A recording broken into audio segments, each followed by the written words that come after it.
Buenos días, querida familia. Nos reunimos nuevamente alrededor de la palabra del Señor en este viernes de la octava de Pascua 2024. Nos reunimos en el nombre del Padre y del Hijo y del Espíritu Santo. Ven, Espíritu Santo, llena los corazones de tus fieles, enciende en ellos el fuego de tu amor y renovarás la faz de la tierra. Espíritu Santo, ilumínanos y santifícanos. María, Madre de la Iglesia, ruega por nosotros. Lectura del libro de los Hechos de los Apóstoles, capítulo 4, versículos 1 al 12.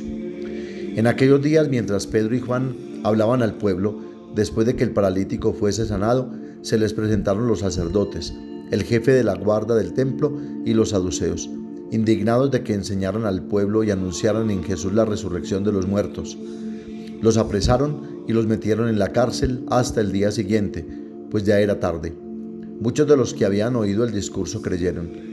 Eran unos 5,000 hombres. Al día siguiente se reunieron en Jerusalén los jefes del pueblo, los ancianos y los escribas, junto con el sumo sacerdote Anás y Caifás y Alejandro y los demás que eran familia de sumos sacerdotes. Hicieron comparecer en medio de ellos a Pedro y a Juan y se pusieron a interrogarlos. ¿Con qué poder o en nombre de quién han hecho eso ustedes? Entonces Pedro, lleno de Espíritu Santo, les dijo: jefes del pueblo y ancianos, porque le hemos hecho un favor a un enfermo, nos interrogan ustedes hoy para averiguar qué poder ha curado a ese hombre. Quede bien claro a todos ustedes y a todo Israel que ha sido el nombre de Jesucristo el Nazareno, a quien ustedes crucificaron y a quien Dios resucitó de entre los muertos. Por este nombre se presenta este sano ante ustedes. Él es la piedra que desecharon ustedes los arquitectos y que se ha convertido en piedra angular. No hay salvación en ningún otro, pues bajo el cielo no se ha dado a los hombres otro nombre por el que debamos salvarnos. Palabra de Dios. Salmos 118 o 117. La piedra que desecharon los arquitectos es ahora la piedra angular. Den gracias al Señor porque es bueno, porque es eterna su misericordia. Diga la casa de Israel: eterna es su misericordia. Digan los que temen al Señor: eterna es su misericordia. La piedra que desecharon los arquitectos es ahora la piedra angular. Es el Señor quien lo ha hecho, ha sido un milagro patente. Este es el día que hizo el Señor, sea nuestra alegría y nuestro gozo. Señor, danos la salvación. Señor, danos prosperidad. Bendito el que viene en nombre del Señor. Los bendecimos desde la casa del Señor. El Señor es Dios, Él nos ilumina. Lectura del Santo Evangelio según San Juan, capítulo 21, versículos 1 al 14. En aquel tiempo Jesús se apareció otra vez a los discípulos junto al lago de Tiberíades, y se apareció de esta manera. Estaban juntos Simón Pedro, Tomás, apodado el mellizo, Natanael, el de Caná de Galilea, los Zebedeos y otros 2 discípulos suyos. Simón Pedro les dice: me voy a pescar. Ellos contestan: vamos también nosotros contigo. Salieron y se embarcaron, y aquella noche no cogieron nada. Estaba ya amaneciendo cuando Jesús se presentó en la orilla, pero los discípulos no sabían que era Jesús. Jesús les dice: muchachos, ¿tienen pescado? Ellos contestaron: no. Él les dice: echen la red a la derecha de la barca y encontrarán. La echaron y no podían sacarla por la multitud de peces.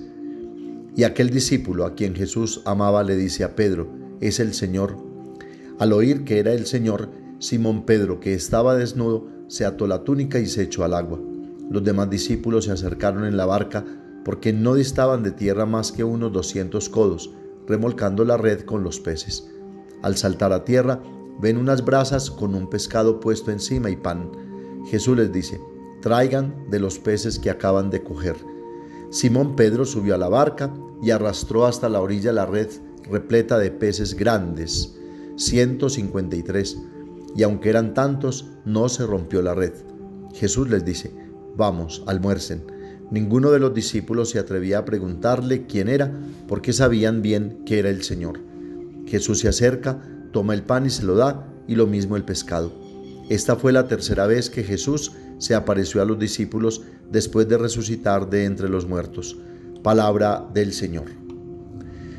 El Evangelio de San Juan termina con la descripción de un encuentro lleno de símbolos.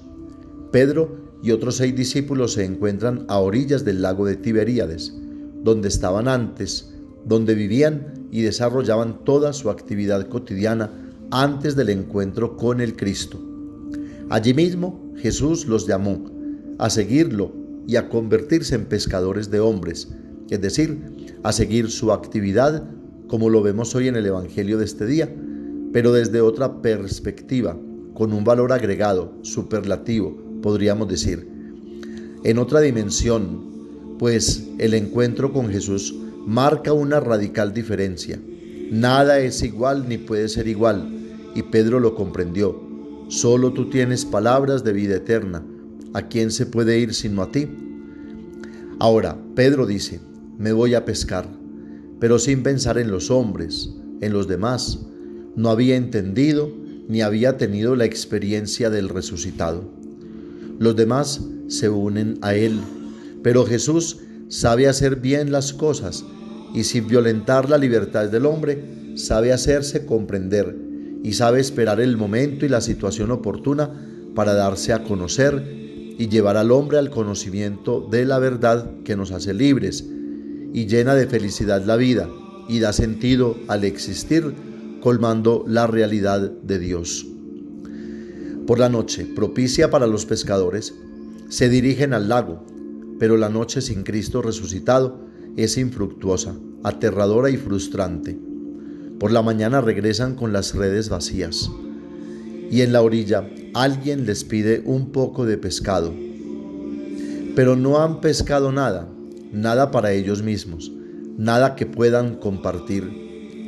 Confiando en su palabra que no reconocieron por el momento, sin ella sería imposible el signo o el milagro. Lanzan sus redes y pescan muchos peces, aunque la mañana no sea el mejor momento para pescar. Pero Dios tiene modos insospechados de obrar y hacerse comprender. Entonces se abren el corazón y los ojos de los discípulos, del discípulo a quien Jesús amaba, y se suelta la boca para anunciar y exclamar, es el Señor. Entonces se realiza un movimiento que es importante en el discipulado y para el discipulado. Según su posición en la comunidad, Juan es el primero en reconocer a Jesús. Recordemos que aquí este discípulo es la iglesia, la comunidad de creyentes. Y Pedro es el primero en llegar hasta él. Y aquí Pedro es el puente, la piedra de construcción, quien mantiene la unidad y la comunión. Los demás traen las redes llenas de peces y Pedro la arrastra hasta Jesús. Los demás, que somos todos los bautizados y todos los redimidos y salvados, siguen con la barca, la iglesia y las redes, la actividad pastoral, llenas de 153 peces grandes, fruto del esfuerzo, participación y puesta en común de todos. Cantidad sin precedentes que representa la universalidad de la salvación que nos ha obrado Jesús con su muerte y resurrección. El encuentro en la orilla está lleno de un extraño miedo, pero no el miedo que infunde terror o pánico, sino más bien respeto, confianza y esperanza. Nadie se atreve a preguntar, ¿quién eres? Lo saben, y sin embargo sienten una impresión de extrañeza y de cambio. Esta vez Jesús no come con ellos, simplemente toma el pan y el pescado y los reparte. Ya todo estaba preparado para el convite. Dios siempre se nos anticipa. Se necesita solo el reconocerlo, el seguirlo y el compartir el fruto del esfuerzo y del trabajo en común, que es la tarea de la iglesia, de todo bautizado. Él les da el alimento y ellos lo toman de sus manos y juntos comen sentados a la mesa, en el lugar donde todo había tenido un principio y donde todo había sido nuevo y mejor, donde habían sido llamados a dejarlo todo, a seguirlo y a ser desde ahora pescadores de hombres. La actividad y el encuentro se convierten entonces en pan y vida. El dogma fundamental de la iglesia, de nuestro credo, la resurrección del Señor, es el más difícil de aceptar, el más contrario a la evidencia y al sentido común, el más alejado de nuestra experiencia. Por eso necesitamos oírlo repetido y sentir su significado en nuestra piel. No basta con que nos hayan hablado de ello o que tengamos un breve conocimiento de ello. Es necesario que Jesús se manifieste como Señor para nosotros también, y no una, sino varias veces, todos los días.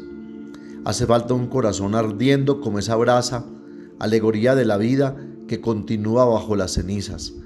Hace falta saciarse del alimento bien cocinado que es Cristo. Él mismo, ofrecido como verdadero alimento para el mundo, como la aurora que acompaña todas las noches del hombre, cuando las ilusiones de la noche y los caprichos del ser humano se disipen y seamos revestidos de Él. Junto y más allá de nuestros esfuerzos evangelizadores, el Señor es protagonista, autor y promotor de la salvación. Sin Él somos como sarmientos sin savia. Hoy quiero preguntarme el plan que Dios tiene para mi hermano, para aquel con quien me encuentro, y me preguntaré si mi corazón es capaz de sentir como Él siente, de amar y acoger como Él siente. La Iglesia es el mayor hogar colectivo de amor que jamás haya aparecido en el mundo, dice Teilhard de Chardin. ¿Cuántas veces el Señor me ha llevado a un viaje inesperado en mi vida? Me hizo tirar la red hacia un lado ilógico, porque su lógica no es la mía, no es la nuestra. En esos momentos podría reconocerlo como el Señor, como mi Señor. Que la Santísima Virgen María nos ayude a reconocer al Señor, a escuchar su palabra y sobre todo a obedecerla para poder tener fruto en la actividad pastoral y la pesca para el reino sea abundante. Amén. Padre nuestro que estás en el cielo, santificado sea tu nombre. Venga a nosotros tu reino, hágase tu voluntad en la tierra como en el cielo. Danos hoy nuestro pan de cada día. Perdona nuestras ofensas, como también nosotros perdonamos a los que nos ofenden. No nos dejes caer en la tentación y líbranos del mal.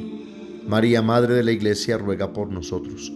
El Señor nos bendiga, nos guarde de todo mal y nos lleve a la vida eterna. Bajo tu amparo nos acogemos, Santa Madre de Dios. No desprecie las oraciones que te dirigimos en nuestras necesidades. Antes bien, líbranos de todo peligro, Virgen gloriosa y bendita. Amén. El Señor esté con ustedes, y la bendición de Dios Todopoderoso, Padre, Hijo y Espíritu Santo, descienda sobre ustedes y los acompañe siempre. Que tengan un feliz día y recuerden que los padres de la parroquia los queremos mucho.